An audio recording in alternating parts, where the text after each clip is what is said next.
ദേശീയപാതയിൽ മുണ്ടക്കയം 35-ാം മൈലിൽ ഓടിക്കൊണ്ടിരുന്ന ലോറിക്ക് തീ പിടിച്ചു. കാഞ്ഞിരപ്പള്ളിയിൽ നിന്ന് ഫയർഫോഴ്സ് എത്തി തീയണച്ചതിനാൽ വലിയ അപകടം ഒഴിവായി. നിതിൻ തോമസ് വിവരങ്ങളുമായി ചേരുന്നുണ്ട്. അവിടെ നിന്നുള്ള ദൃശ്യങ്ങൾ നമുക്ക് കാണാം. ദേശീയപാതയിലാണ് ഈ സംഭവം ഉണ്ടായിരുന്നത്. ഓടിക്കൊണ്ടിരുന്ന വാഹനമാണ്, ലോറിയാണ്. തീ പിടിച്ചു. നിതിൻ, ആർക്കെങ്കിലും പരിക്കുണ്ടോ? എപ്പോഴായിരുന്നു ഈ സംഭവം? ആർക്കും പരിക്കില്ല എന്ന് തന്നെയാണ് നമുക്ക് അറിയാൻ സാധിക്കുന്നത്.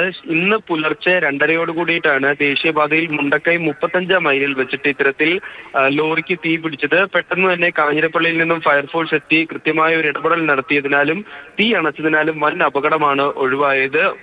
സേലത്ത് നിന്നും കൊല്ലത്തേക്ക് കന്നുകാലികളെ കയറ്റി പോയിരുന്ന ലോറിക്കാണ് ഇത്തരത്തിൽ തീ പിടിച്ചത്. തീ പിടിക്കാനുണ്ടായ കാരണം ഇനി വിശദമായിട്ടുള്ള അന്വേഷണത്തിൽ മാത്രമായിരിക്കും, അല്ലെങ്കിൽ ലോറി വെച്ചുള്ള പരിശോധനയിൽ മാത്രമായിരിക്കും അറിയാൻ സാധിക്കുക എന്തുകൊണ്ടാണ് ഇത്തരത്തിൽ തീ പിടിച്ചത്. ഒരുപക്ഷെ ഇത്രയും ദൂരം ഓടി വന്നതിന്റെ എന്തെങ്കിലും പ്രശ്നമാണോ, അല്ലെങ്കിൽ എന്തെങ്കിലും തകരാറുകൾ ലോറിക്ക് ഉണ്ടായിരുന്നു എന്നുള്ള കാര്യത്തിലൊക്കെ വ്യക്തത വരേണ്ടിയിരിക്കുന്നു. എന്തായാലും ഇന്ന് പുലർച്ചെയായിരുന്നു ഇത്തരത്തിലൊരു സംഭവം.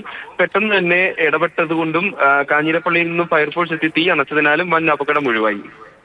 ശരി, നിതിൻ തോമസ് ആണ് അപകടത്തിന്റെ വിവരങ്ങൾ നൽകിയത്. പുലർച്ചെയുണ്ടായ തീപിടുത്തമാണ്. പരിക്കില്ല എന്നതാണ് ആശ്വാസകരമായ കാര്യം.